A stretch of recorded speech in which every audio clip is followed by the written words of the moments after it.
Estudar é sempre isso. Cada enunciado é um desafio. Atenção à questão. Atenção à questão. Revisei esse conteúdo. E agora? O Brasil todo me olhando. Acertei. Roda a vinheta.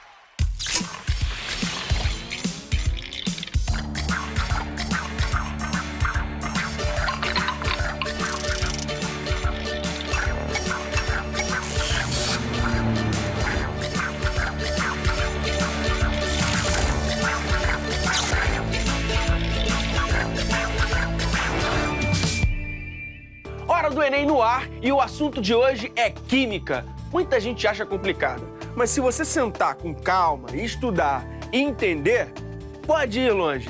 O nosso entrevistado de hoje que o diga. Ele nasceu em uma comunidade, estudou, passou para 2 universidades norte-americanas e ainda consegue tempo para participar de projetos sociais. Lucas Furtado, daqui a pouco. Porque antes, vamos revisar questões com o professor Rafael Almada. Olá. Tudo bem, professor? Tudo bem, mano? Seja bem-vindo. Obrigado. Professor, muita gente fica ali, ó, em cima da tabela periódica, tentando decorar a posição dos elementos. Alguma sugestão? A tabela periódica ela tem uma sequência de organização. Ela trabalha dividida e organizada pela massa atômica dos elementos. A tabela periódica ela é construída a partir de longos e longos anos de descoberta dos elementos químicos e eles todos organizados. A proposta que a gente tem hoje é uma proposta do Dmitry Mendeleev, que foi um grande cientista que ele falou o seguinte: vamos organizar a tabela periódica pela massa atômica dos elementos. Então ele foi botando em sequência a massa atômica, então eles estão todos organizados. Só que como é que eles fizeram lá as famílias? Botou elementos que têm características similares. Maravilha. Então, com isso em mente, vamos ver uma questão. Hoje eu vou ver com vocês aqui um item que já foi cobrado na prova do Enem. É um item sobre estequiometria. Todo ano cai. Fica linkado aqui comigo que todo ano cai estequiometria. Fiquem atentos, por favor. Esse item é do ano de 2015, da segunda aplicação. No caderno azul é o item 51. O cobre presente nos fios elétricos e instrumentos musicais é obtido a partir da ustulação do minério calcosita. Olha só a fórmula do minério. Lembrando que ustulação é sempre a queima de um sulfeto na presença de oxigênio. Continuando. Durante esse processo, ocorre o aquecimento desse sulfeto na presença de oxigênio, de forma que o cobre fique livre. Ou seja, o cobre vai ficar na forma metálica e o enxofre se combine com o O2, produzindo SO2, conforme a equação química. Aqui está a equação química. Lembrando que toda vez que você encontrar uma equação química, o primeiro passo é sempre fazer o balanceamento. A equação já veio, inclusive, balanceada. As massas molares dos elementos cobre e enxofre são, respectivamente, iguais a cobre, 63,5 gramas por mol, e o enxofre, 32 gramas por mol, considerando o que se queira obter 16 mols do metal em uma reação cujo rendimento é de 80%, a massa em gramas do minério necessário para a obtenção do cobre é igual a... Nós precisamos identificar que a partir de 16 mols do metal, ele quer obter 16 mols do metal, e aí ele precisa saber quanto em grama vai ser necessário de minério. Então, aqui ele quer saber a massa do minério em grama. Mas tem uma informação muito importante, é que o rendimento é igual a 80%. Bom, então o primeiro passo, gente, é que toda vez que falar em massa, a gente vai ter que calcular a massa molar. E a massa molar deste sulfeto, com base nos valores que ele deu, é de 159 gramas por mol. Agora, identifica um detalhe, o rendimento é de 80%. Isso quer dizer que, como são obtidos 16 mols do metal cobre, isto corresponde a um rendimento de 80%. A gente tem uma perda de 20%, tranquilo. Então, o rendimento de 100%, para o rendimento de 100%, qual seria a quantidade em mols do cobre? Vamos achar. Vou simplificando porcentagem com porcentagem, 0 com 0. Posso simplificar 16 com 8. Aqui sobrou 1, aqui sobrou 2. Vamos matar essa nossa regra de 3, essa nossa proporção? Vai ficar 2 vezes 10, que corresponde a 20 mols do metal cobre. Ou seja, considerando o rendimento de 80%, para obter 16 mols de cobre, eu preciso utilizar 20 mols de cobre metálico. Agora, vamos voltar para a estequiometria. Eu já sei que, pelo balanceamento, 159 gramas do sulfeto podem originar 2 mols de cobre metálico. Opa, de onde eu achei isso? 159 é a massa molar. Como o coeficiente é 1, fica apenas 1 mol, que são 159 gramas. Aqui o coeficiente 2, correspondendo a 2 mols de cobre. Agora, eu já sei que eu preciso utilizar 20 mols de cobre, considerando o rendimento de 80%. Qual seria a massa aqui? Vou simplificar cobre, vou simplificar mol, vou simplificar 2 com 20, aqui ficou 1, aqui ficou 10. Portanto, a massa obtida seria de 1.590 gramas. Massa obtida não, desculpa, massa necessária. Ou seja, essa questão, o gabarito é letra C. Por via das dúvidas, primeiro, de onde que o professor Bechara tirou que a massa molar do sulfeto de cobre é 159 gramas por mol?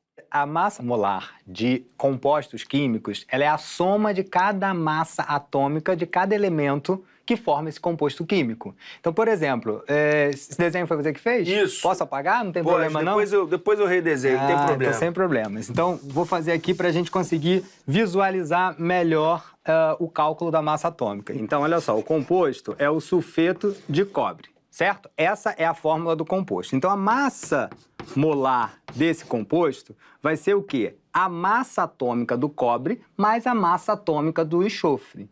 Só que aí o que acontece? Você tem 2 cobres, então eu tenho que levar isso em consideração. Então é 2 vezes a massa atômica do cobre, que é 63,5, mais a massa atômica do enxofre, que é 32. Então, na verdade, você vai calcular isso aqui, né? 2 vezes 63,5 mais 32, isso vai chegar ao valor que o professor chegou lá no cálculo, tá? Na resolução da questão. 159 gramas por mol. Mas não tem tabela periódica na questão, professor.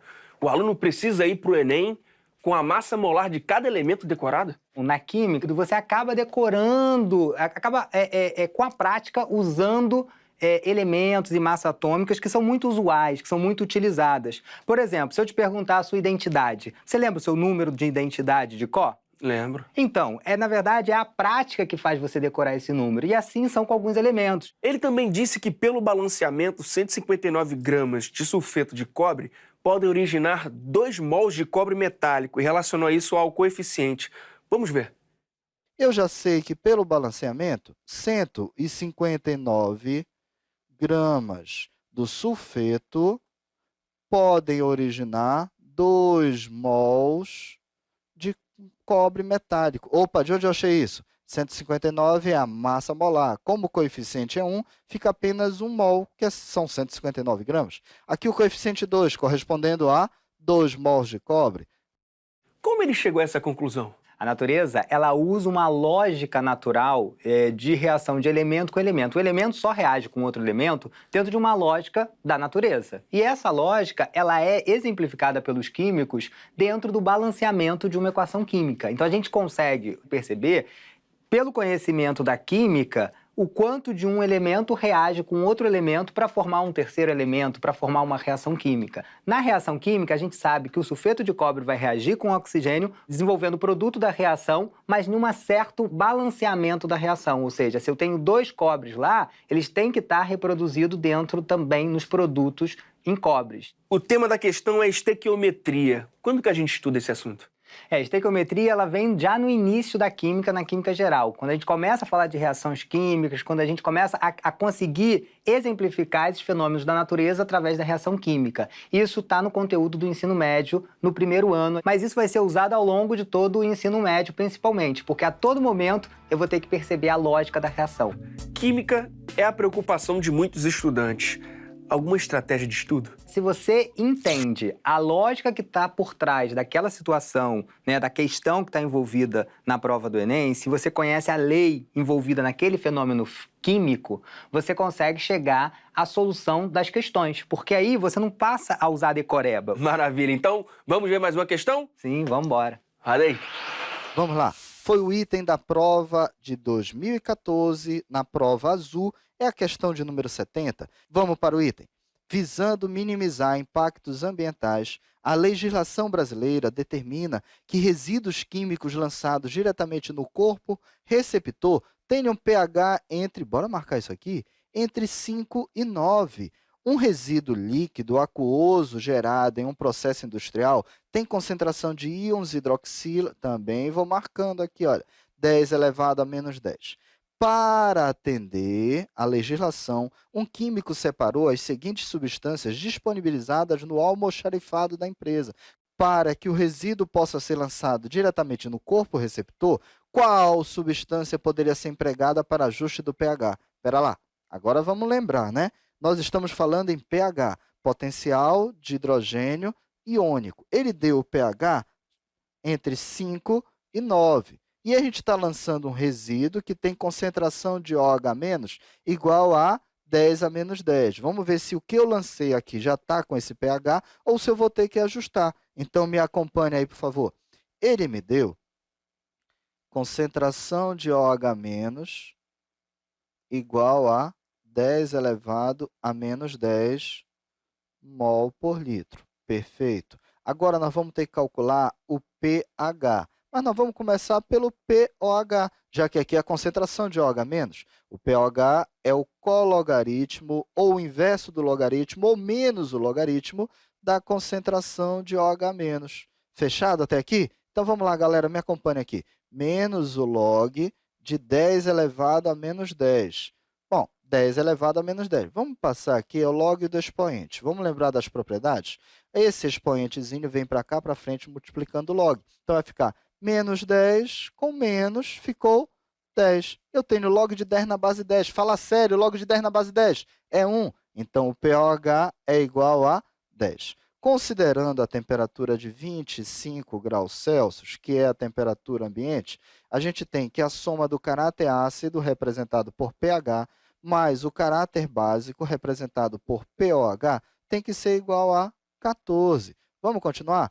O pH eu quero, o pOH eu acabei de encontrar. Então, vai ficar pH mais pOH que vale 10, tem que dar 14. Logo, o pH desse sistema é igual a 4. Caraca, moleque! Caraca mesmo! O pH é ácido. Se eu tenho um ambiente ácido, o que eu posso fazer para solucionar? Vamos lá. A gente vai fazer assim, ó. Eu preciso usar uma base ou alguma substância de caráter básico para corrigir este pH, para ajustar o pH. Vamos lá? Nós temos aqui, na letra A, o ácido acético. Bom, eu não quero meio mais ácido, eu quero neutralizar a acidez. Então, tchau, esse aqui não serve. Eu tenho aqui um sal na letra B. A letra B é o sal sulfato de sódio. Mas, ora, o sulfato é derivado do ácido sulfúrico, que é um ácido forte. O sódio é derivado do hidróxido de sódio, que também é uma base forte. Ácido forte com base forte gerou um sal neutro, também não serve para neutralizar a acidez. Na letra C, eu tenho o metanol, que é um álcool da química orgânica, mas é um álcool com caráter ácido maior que o da água. Então, também tem caráter ácido, também não serve. A letra D, tem o carbonato de potássio. Caraca, vamos ver com calma. O carbonato é derivado do ácido carbônico, que é um ácido fraco, e derivado do hidróxido de potássio, que é uma base forte. Então, a gente tem aqui um sal que pode ser utilizado, porque é um sal que pode neutralizar esse excesso de ácido aqui. Então, vamos ver rapidinho. Aqui na letra E, é o cloreto de amônio, derivado de um ácido forte e uma base fraca. Então, aqui tem caráter ácido, aqui também não serve. A única opção possível é o carbonato de potássio. Portanto, o gabarito, gente, só pode ser letra D. O enunciado traz várias fórmulas, mas não diz o que são. Como que o aluno sabe que um é ácido e o outro é neutro? Na química orgânica, a gente tem algumas funções químicas, são compostos que têm características similares. Por exemplo, como função química, a gente pode conhecer os álcools, os aldeídos, os fenóis, as cetonas, e eles têm todos comportamentos iguais. Com a prática, a gente consegue identificar o grupamento principal desse composto e dizer, esse é um ácido, esse é uma base. No caso da questão, a gente tem o ácido e tem os sais. E aí o professor disse que um tem caráter ácido e o outro tem caráter neutro. Como saber esse comportamento? Você precisa identificar as características. Na questão, por exemplo, o professor identifica lá a característica dos sais, por exemplo. Os sais que estão na questão, ele identifica se veio de um ácido forte e de uma base forte. E aí ele entende que esse comportamento, se ele vem de um ácido forte, ele vai ter um comportamento mais ácido. Se ele vem de uma base forte, ele tem um comportamento mais básico.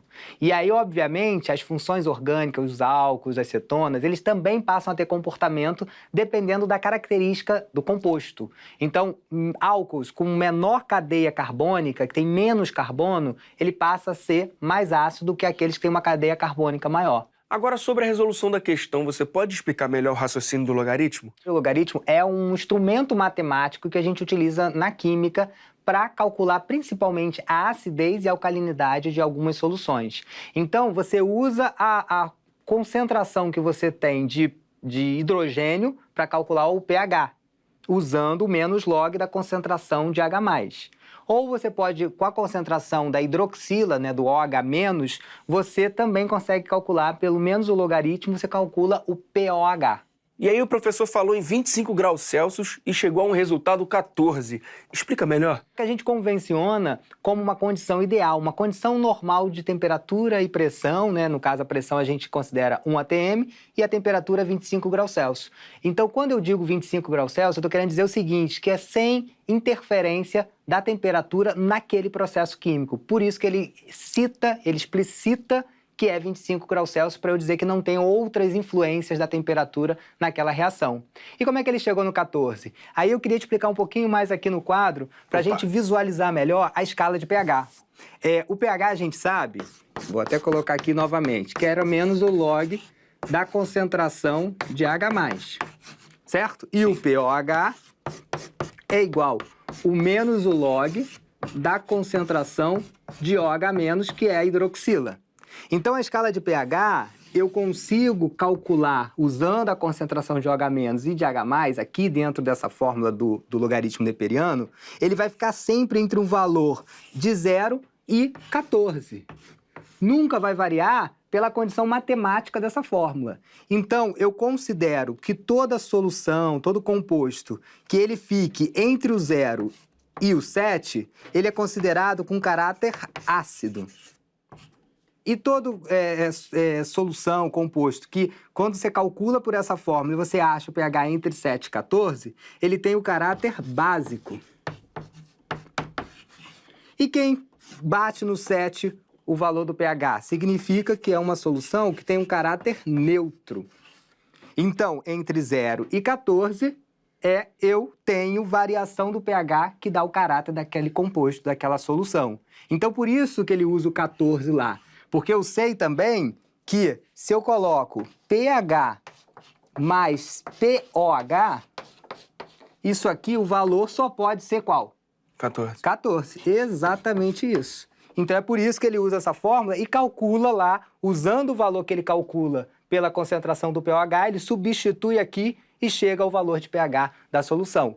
Só que como ele quer dizer que não tem influência da temperatura naquele fenômeno químico, ele coloca que está a 25 graus Celsius. Maravilha, professor. Muito obrigado pela sua ajuda, viu? De verdade. Ele nasceu em uma comunidade do Rio, participa de projetos sociais e ainda encontrou tempo para estudar e conquistar uma vaga em 2 universidades americanas. Sabe fazer as oportunidades acontecerem. Vem pra cá, Lucas Furtado. Tudo bem? Tudo bem? Seja bem-vindo, meu chapa. Lucas, conta pra gente como você conseguiu isso. Bom, então, no início eu tinha me inscrito num programa da Fundação Estudar, e aí eu consegui ser aprovado para esse programa, eu consegui participar, durava uma semana, e eles explicavam passo a passo do que eu teria que fazer para poder conseguir estudar fora. E as provas funcionavam de um jeito diferente, às vezes você tinha 25 minutos para resolver 20 questões, você tinha 50 minutos para resolver 35 questões, diferente do Enem, que você tinha alguns textos maiores, você tinha uma compreensão textual das coisas.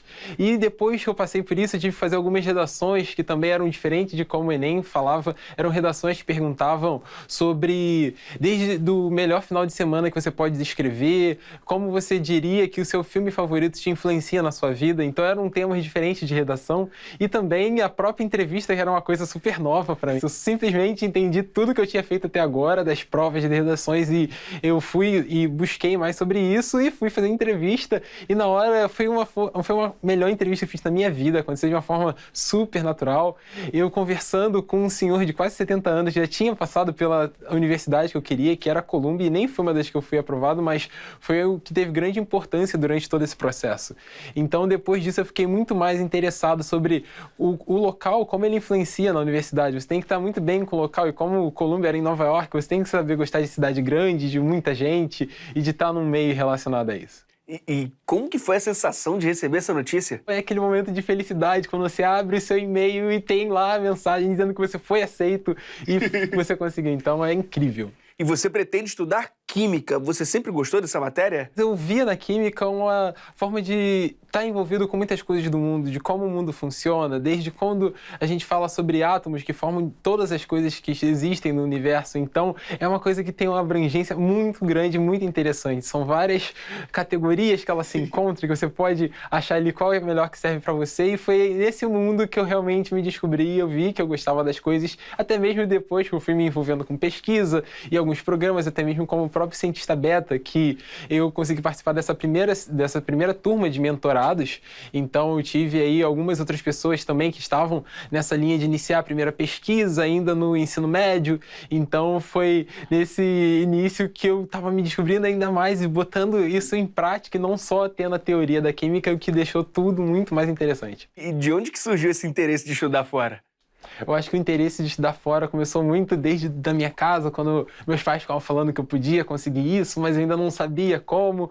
Mas aí, como qualquer jovem curioso, você vai pesquisar, e aí eu me deparei na primeira vez com um site da Fundação Estudar, e indo no próprio site da Fundação Estudar, que eu fui descobrindo outras coisas, alguns jovens que já tinham conseguido, e eles explicavam da maneira como eles conseguiram. Você também participa de projetos sociais. Por que você decidiu fazer isso, e isso não atrapalha os estudos? Não, acho que não atrapalha de forma alguma, acho que é uma maneira de transformação social, é uma ferramenta de transformação social. O projeto, de todas as formas que eu tô ligado, ele tem algo a ver com a educação. Então, desde o projeto que eu estava ligado, primeiramente o Empodera, que começou com um coordenador de uma ONG, e aí ele chamou a mim e outros jovens para compor esse time, e era uma plataforma que estava relacionado a diversos conteúdos, desde educação a tecnologia, e trabalhava com vídeos, no caso, desde aquele tema, educação. E, além disso, ele tem um público-alvo que é o jovem universitário de baixa renda, que ele acaba que necessita de algumas coisas como vale transporte, alimentação, livro. Então, o Empodera, ele também trabalha nessa conexão com doações para sempre dar a esse jovem o que ele necessita para se manter na universidade. E, além disso, também o lado profissional, de conectar ele com pessoas da área que ele gostaria de estar daqui a alguns anos, então, fazendo essa ponte entre o profissional e esse jovem universitário que impulsiona ele na carreira e, consequentemente, o empodera através disso. E, além disso, esses projetos me possibilitaram já a participar de um programa de liderança que foi na Rússia, já nesse ano, mês passado. Então, foi algo que foi realmente muito interessante ter esse crescimento através do que você já faz e despertar outras coisas como liderança, ter mais um foco direcionado com educação, saúde, política. Então, é algo que os projetos sociais só acrescentam na vida de um jovem. Lucas, muito obrigado, cara, de verdade, pelo bate-papo, viu? Valeu mesmo. Ok, muito obrigado. E o Enem tá chegando. Aproveita para passar lá no site e ver os programas anteriores. Dá para revisar questões, saber mais sobre as profissões. Tem muita coisa bacana lá, tá bom? Até a próxima! Para você, jovem, que agora vai fazer o Enem, eu digo para você continuar e persistir nos seus estudos, porque o Enem é uma prova que abre diversas portas para muita coisa que você gostaria de fazer, tanto aqui no Brasil como fora do Brasil. Então se prepare e vá com toda a força e com todo o conhecimento que você puder, porque é uma ferramenta maravilhosa para uma transformação, não só para você, mas para tudo que você gostaria de fazer e para todas as pessoas que você possa impulsionar e empoderar através do Enem.